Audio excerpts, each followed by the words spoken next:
ओम शांति। 1 जून 2024 बाबा के महावाक्य। मीठे बच्चे, तुम सब आपस में रूहानी भाई भाई हो। तुम्हारा रूहानी प्यार होना चाहिए। आत्मा का प्यार आत्मा से हो, जिस्म से नहीं। प्रश्न, बाप ने अपने घर की वंडरफुल बात कौन सी सुनाई है? उत्तर, जो भी आत्माएं मेरे घर में आती हैं, वह अपने अपने सेक्शन में अपने नंबर पर फिक्स होती हैं। वह कभी भी हिलती डुलती नहीं। वहां पर सभी धर्म की आत्माएं मेरे नजदीक रहती हैं। वहां से नंबरवार अपने अपने समय पर पार्ट बजाने आती हैं। यह वंडरफुल नॉलेज इसी समय कल्प में एक ही बार तुम्हें मिलती है। दूसरा कोई यह नॉलेज नहीं दे सकता। ओम शांति। बाप बैठ बच्चों को समझाते हैं। बच्चे जानते हैं हम आत्माओं को बाप समझाते हैं और बाप अपने को आत्माओं का बाप समझते हैं। ऐसे कोई समझते नहीं और ना कोई कभी समझते हैं कि अपने को आत्मा समझो। यह बाप ही आत्माओं को बैठ समझाते हैं। इस ज्ञान की प्रालब्ध तुम नई दुनिया में लेने वाले हो, नंबरवार पुरुषार्थ अनुसार। यह भी कोई सभी को याद नहीं रहता कि नई दुनिया बदलने वाली है। बदलाने वाला बाप है। यहाँ तो सम्मुख बैठे हैं। जब घर में जाते हैं तो सारा दिन अपने धंधे आदि में ही लग जाते हैं। बाप की श्रीमत है, बच्चे कहाँ भी रहते तुम मुझे याद करो। जैसे कन्या होती है तो वह जानती नहीं कि हमको कौन पति मिलेगा। चित्र देखती है तो उनकी याद ठहर जाती है। कहाँ भी रहते एक दो को दोनों याद करते हैं। इसको कहा जाता है जिस्मानी प्यार। यह है रूहानी प्यार। रूहानी प्यार किसके साथ? बच्चों का रूहानी बाप के साथ और बच्चों का बच्चों के साथ। तुम बच्चों का आपस में भी बहुत प्यार होना चाहिए। यानी आत्माओं का आत्माओं के साथ भी प्यार चाहिए। यह शिक्षा भी अभी तुम बच्चों को मिलती है। दुनिया के मनुष्यों को कुछ भी पता नहीं। तुम सब भाई भाई हो तो आपस में जरूर प्यार होना चाहिए, क्योंकि एक बाप के बच्चे होना। इसको कहा जाता है रूहानी प्यार। ड्रामा प्लान अनुसार सिर्फ पुरुषोत्तम संगम युग पर ही रूहानी बाप आकर रूहानी बच्चों को सम्मुख समझाते हैं और बच्चे जानते हैं कि बाप यहाँ आए हुए हैं। हम बच्चों को गुल गुल पवित्र पतित से पावन बनाकर साथ ले जाएंगे। ऐसे नहीं कि कोई हाथ से पकड़ कर ले जाते हैं। सभी आत्माएं ऐसे उड़ेंगी जैसे टिड्डियों का झुंड जाता है। उन्हों का भी कोई गाइड होता है। गाइड के साथ और भी गाइड्स होते हैं जो फ्रंट में रहते हैं। सारा झुंड जब इकट्ठा जाता है तो बहुत आवाज होता है। सूर्य की रोशनी को भी ढक देते हैं, इतना बड़ा झुंड होता है। तुम आत्माओं का तो कितना बड़ा अनगिनत झुंड है, कभी गिनती नहीं कर सकते। यहाँ मनुष्यों की गिनती नहीं कर सकते।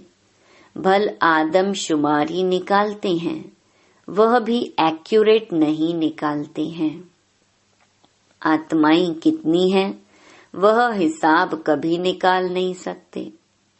अंदाज लगाया जाता है कि सतयुग में कितने मनुष्य होंगे, क्योंकि सिर्फ भारत ही रह जाता है। तुम्हारी बुद्धि में है कि हम विश्व के मालिक बन रहे हैं। आत्मा जब शरीर में है तो जीव आत्मा है, तो दोनों इकट्ठे सुख अथवा दुख भोगते हैं। ऐसे बहुत लोग समझते हैं कि आत्मा ही परमात्मा है। वह कभी दुख नहीं भोगती, निर्लेप है। बहुत बच्चे इस बात में भी मूंझते हैं कि हम अपने को आत्मा निश्चय तो करें, लेकिन बाप को कहाँ याद करें। यह तो जानते हो बाप परम धाम निवासी है। बाप ने अपना परिचय दिया हुआ है। कहाँ भी चलते फिरते बाप को याद करो। बाप रहते हैं परम धाम में। तुम्हारी आत्मा भी वहाँ रहने वाली है, फिर यहाँ पाठ बजाने आती है। यह भी ज्ञान अभी मिला है। जब तुम देवता हो, वहाँ तुमको यह याद नहीं रहता है कि फलाने फलाने धर्म की आत्माएं ऊपर में हैं। ऊपर से आकर यहाँ शरीर धारण कर पाठ बजाती हैं। यह चिंतन वहाँ नहीं चलता। आगे यह पता नहीं था कि बाप भी परम धाम में रहते हैं। वहाँ से यहाँ आकर शरीर में प्रवेश करते हैं। अब वह किस शरीर में प्रवेश करते हैं, वह अपनी एड्रेस तो बताते हैं। तुम अगर लिखो कि शिव बाबा केयर ऑफ परम धाम, तो परम धाम में तो चिट्ठी जा नहीं सकती। इसलिए लिखते ही हो शिव बाबा केयर ऑफ ब्रह्मा। फिर यहाँ की एड्रेस डालते हो, क्योंकि तुम जानते हो बाप यहाँ ही आते हैं। इस रथ में प्रवेश करते हैं। यूं तो आत्माएं भी ऊपर रहने वाली हैं। तुम भाई भाई हो। सदैव यही समझो यह आत्मा है, इनका फलाना नाम है। आत्मा को यहाँ देखते हैं, परंतु मनुष्य देह अभिमान में आ जाते हैं। बाप देही अभिमानी बनाते हैं। बाप कहते हैं तुम अपने को आत्मा समझो और फिर मुझे याद करो।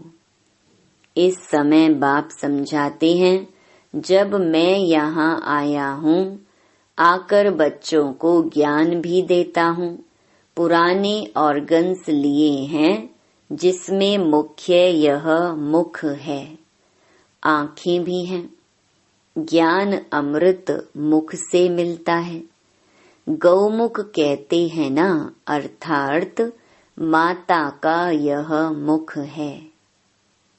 बड़ी माता द्वारा तुमको एडॉप्ट करते हैं। कौन? शिव बाबा। वह यहाँ है ना। यह सारा ज्ञान बुद्धि में रखना चाहिए। मैं तुमको प्रजापिता ब्रह्मा द्वारा एडॉप्ट करता हूँ, तो यह माता भी हो गई। गाया भी जाता है, तुम मात पिता हम बालक तेरे। तो वह सब आत्माओं का बाप है, उनको माता नहीं कहेंगे। वह तो बाप ही है। बाप से वर्षा मिलता है, फिर माता चाहिए। वह यहाँ आते हैं। अभी तुमको मालूम पड़ा है, बाप ऊपर में रहते हैं। हम आत्माएं भी ऊपर रहती हैं, फिर यहाँ आती हैं पार्ट बजाने। दुनिया को इन बातों का कुछ भी पता नहीं। वह तो ठिक्कर भीतर में परमात्मा को कह देते हैं, फिर तो अनगिनत हो जाएं। इसको कहा जाता है घोर अंधियारा। गायन भी है, ज्ञान सूर्य प्रगटा, अज्ञान अंधेर विनाश। इस समय तुमको ज्ञान है। यह है रावण राज्य, जिस कारण अंधियारा है। वहाँ तो रावण राज्य होता नहीं, इसलिए कोई विकार नहीं, देह अभिमान भी नहीं। वहाँ आत्म अभिमानी रहते हैं। आत्मा को ज्ञान है, अब छोटा बच्चा है। अब हम जवान बने हैं, अब वृद्ध शरीर हुआ है, इसलिए अब यह शरीर छोड़ दूसरा लेना है। वहाँ ऐसे नहीं कहते फलाना मर गया। वह तो है ही अमर लोक। खुशी से एक शरीर छोड़ दूसरा लेते हैं। अभी आयु पूरी हुई है, यह छोड़ नया लेना है, इसलिए सन्यासी लोग सर्प का मिसाल देते हैं। मिसाल वास्तव में बाप का दिया हुआ है, वह फिर सन्यासी लोग उठाते हैं। तब बाप कहते हैं, यह जो ज्ञान मैं तुमको देता हूँ, यह प्रायलोप हो जाता है। बाप के अक्षर भी हैं तो चित्र भी हैं, परंतु जैसे आटे में नमक। तो बाप बैठ अर्थ समझाते हैं। जैसे सर्प पुरानी खाल छोड़ देता है और नई खाल आ जाती है, उनके लिए ऐसे नहीं कहेंगे एक शरीर छोड़ दूसरे में प्रवेश करते हैं। नहीं, खाल बदलने का एक सर्प का ही मिसाल है। वह खाल उनकी देखने में भी आती है। जैसे कपड़ा उतारा जाता है, वैसे सर्प भी खाल छोड़ देता है, दूसरी मिल जाती है। सर्प तो जिंदा ही रहता है, ऐसे भी नहीं सदैव अमर रहता है। 2-3 खाल बदली कर फिर मर जाएंगे। वहाँ भी तुम समय पर एक खाल छोड़ दूसरी ले लेते हो। जानते हो अभी हमको गर्भ में जाना है। वहाँ तो है ही योग बल की बात। योग बल से तुम जन्मते हो, इसलिए अमर कहा जाता है। आत्मा कहती है, अब हम बूढ़ा हो गया हूँ, शरीर पुराना हुआ है। साक्षात्कार हो जाता है। अभी हम जाकर छोटा बच्चा बनूंगा। आपे ही शरीर छोड़ आत्मा भाग कर जाए, छोटे बच्चे में प्रवेश करती है। उस गर्भ को जेल नहीं, महल कहा जाता है। पाप तो कोई होते नहीं है जो भोगना पड़े। गर्भ महल में आराम से रहते हैं, दुख की कोई बात नहीं। ना कोई ऐसी गंदी चीज खिलाते हैं जिससे बीमार हो जाएं। अब बाप कहते हैं, बच्चे तुमको निर्वाण धाम में जाना है। यह दुनिया बदलनी है, पुरानी से फिर नई होगी। हर एक चीज बदलती है, झाड़ से बीज निकलते हैं, फिर से बीज लगाओ तो कितना फल मिलता है। एक बीज से कितने दाने निकलते हैं। सतयुग में एक ही बच्चा पैदा होता है योग बल से। यहाँ विकार से 4-5 बच्चे पैदा करते हैं। सतयुग और कलयुग में बहुत फर्क है जो बाप बतलाते हैं। नई दुनिया फिर पुरानी कैसे होती है, उसमें आत्मा कैसे 84 जन्म लेती है, यह भी समझाया है। हर एक आत्मा अपना अपना पार्ट बजाकर फिर जब जाएगी तो अपनी अपनी जगह पर आकर खड़ी रहेगी। जगह बदलती नहीं है। अपने अपने धर्म में अपनी जगह पर नंबरवार खड़े होंगे। फिर नंबरवार ही नीचे आना है, इसलिए छोटे छोटे मॉडल्स बनाकर रखते हैं मूल वतन के। सब धर्मों का अपना अपना सेक्शन है। देवी देवता है पहला धर्म, फिर नंबरवार आते हैं। नंबरवार ही जाकर रहेंगे। तुम भी नंबरवार पास होते हो, उन मार्क्स के हिसाब से जगह लेते हो। यह बाप की पढ़ाई कल्प में एक ही बार होती है। तुम आत्माओं का कितना छोटा सिजरा होगा। जैसे तुम्हारा इतना बड़ा झाड़ है, तुम बच्चों ने दिव्य दृष्टि से देखकर फिर यहाँ बैठकर चित्र आदि बनाए हैं। आत्मा कितनी छोटी है, शरीर कितना बड़ा है, सब आत्माएं वहाँ जाकर बैठेंगी। बहुत थोड़ी जगह में नजदीक में जाकर रहती हैं। मनुष्यों का झाड़ कितना बड़ा है। मनुष्यों को तो जगह चाहिए ना, चलने फिरने, खेलने, पढ़ने, नौकरी करने की, सब कुछ करने की जगह चाहिए। निराकारी दुनिया में आत्माओं की छोटी जगह होगी, इसलिए इन चित्रों में भी दिखाया है। बना बनाया नाटक है। शरीर छोड़कर आत्माओं को वहां जाना है। तुम बच्चों की बुद्धि में है कि हम वहां कैसे रहते हैं और दूसरे धर्म वाले कैसे रहते हैं, फिर कैसे अलग अलग होते हैं नंबरवार। यह सब बातें तुमको कल्प कल्प एक ही बाप आकर सुनाते हैं।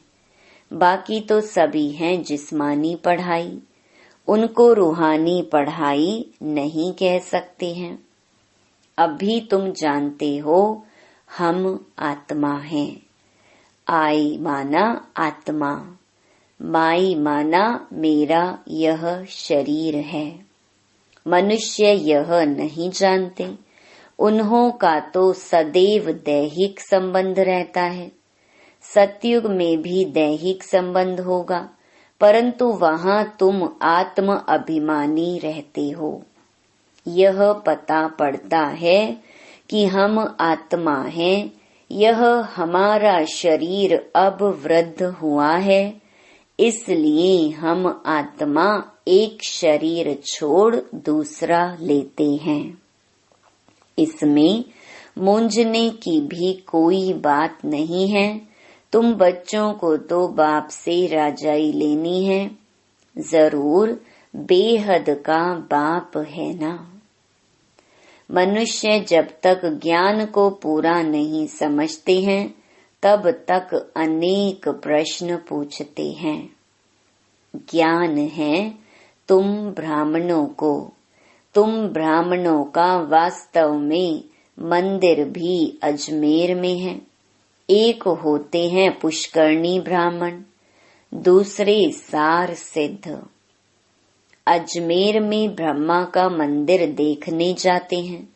ब्रह्मा बैठा है, दाढ़ी आदि दी हुई है, उनको मनुष्य के रूप में दिखाया है।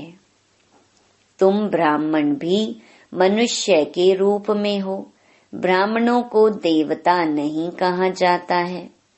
सच्चे सच्चे ब्राह्मण तुम हो, ब्रह्मा की औलाद। वह कोई ब्रह्मा की औलाद नहीं है। पीछे आने वालों को यह मालूम नहीं पड़ता है। तुम्हारा यह विराट रूप है, यह बुद्धि में याद रहना चाहिए।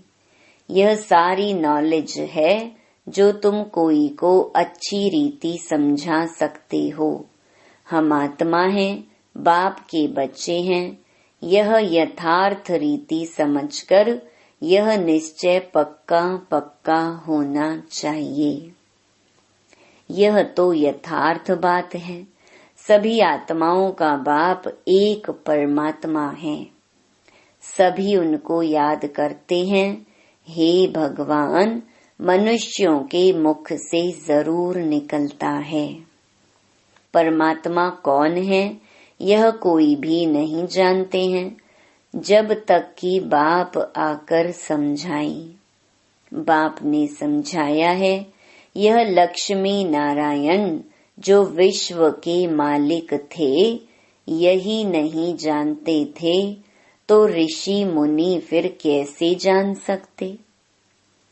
अभी तुमने बाप द्वारा जाना है। तुम हो आस्तिक, क्योंकि तुम रचयिता और रचना के आदि मध्य अंत को जानते हो। कोई अच्छी रीति जानते हैं, कोई कम। बाप सम्मुख आकर पढ़ाते हैं, फिर कोई अच्छी रीति धारण करते हैं, कोई कम धारण करते हैं। पढ़ाई बिल्कुल सिंपल भी है, बड़ी भी है। बाप में इतना ज्ञान है जो सागर को शाही बनाओ तो भी अंत नहीं पाया जा सकता। बाप सहज करके समझाते हैं। बाप को जानना है, स्वदर्शन चक्रधारी बनना है, बस। अच्छा, मीठे मीठे सिकिलधे बच्चों प्रति माता पिता बाप दादा का याद प्यार और गुड मॉर्निंग। रूहानी बाप की रूहानी बच्चों को नमस्ते। धारणा के लिए मुख्य सार। पहला, सदा याद सहज बनी रहे, उसके लिए चलते फिरते यह चिंतन करना कि हम आत्मा हैं। परम धाम निवासी आत्मा यहाँ पार्ट बजाने आई है। बाप भी परम धाम में रहते हैं। वह ब्रह्मा तन में आई हैं। दूसरा, जैसे रूहानी बाप से आत्मा का प्यार है, ऐसे आपस में भी रूहानी प्यार से रहना है। आत्मा का आत्मा से प्यार हो, शरीर से नहीं। आत्म अभिमानी बनने का पूरा पूरा अभ्यास करना है। वरदान, हद की कामनाओं से मुक्त रह, सर्व प्रश्नों से पार रहने वाले, सदा प्रसन्न चित्त भव। जो बच्चे हद की कामनाओं से मुक्त रहते हैं, उनके चेहरे पर प्रसन्नता की झलक दिखाई देती है। प्रसन्न चित्त कोई भी बात में प्रश्न चित्त नहीं होते। वो सदा निस्वार्थी और सदा सभी को निर्दोष अनुभव करेंगे। किसी और के ऊपर दोष नहीं रखेंगे। चाहे कोई भी परिस्थिति आ जाए, चाहे कोई आत्मा हिसाब किताब चुकतू करने वाली सामना करने आती रहे, चाहे शरीर का कर्म भोग सामना करने आता रहे, लेकिन संतुष्टता के कारण वे सदा प्रसन्न चित्त रहेंगे। स्लोगन: व्यर्थ की चेकिंग अटेंशन से करो, अलबेले रूप में नहीं। ओम शांति।